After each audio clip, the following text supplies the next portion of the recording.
আকাশ এখানে কয়দিন পর পর এখানে মার্ডার হয়, এবং গুলি করা লাশ।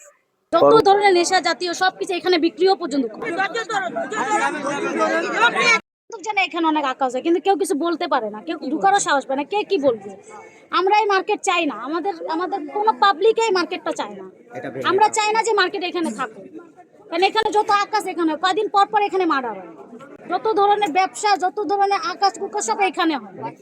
কেমন কেমন অপরাধ যেমন ধরেন যত খারাপ কাজ, বাবা বলেন, হিরোইন বলেন, যত ধরনের নেশা জাতীয় সবকিছু এখানে বিক্রিও পর্যন্ত করে। আবার মনে করেন এখানে মানুষ নিয়ে এসে মাইরাও ফেলায়।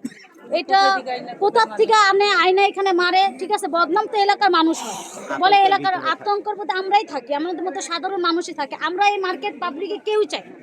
দেখলাম এখানে একটা লাশ পড়ে আছে, যখন দেখলাম হ্যাঁ মানুষের লাশ, তখন আমি 999-এ ফোন দিয়েছি। ফোন দেওয়ার পরে পুলিশ এসেছে। পুলিশ আসার পর আবার সেনাবাহিনীর অপেক্ষা করা হয়েছে। সেনাবাহিনী আসলো, তখন যেহেতু বলে টিম ভিতরে ঢুকে সার্চিং মার্চিং করলো, দেখলো যে একটা মানুষেরই লাশ এবং গুলি করা লাশ। পরবর্তীতে পুলিশ এখনো সার্চিং করতেছে। আর পুলিশের মাধ্যমে যতটুকু জানলাম যে ওনার নাম হচ্ছে সুমন, মুলাদি থানা, বরিশালের বাসিন্দা উনি।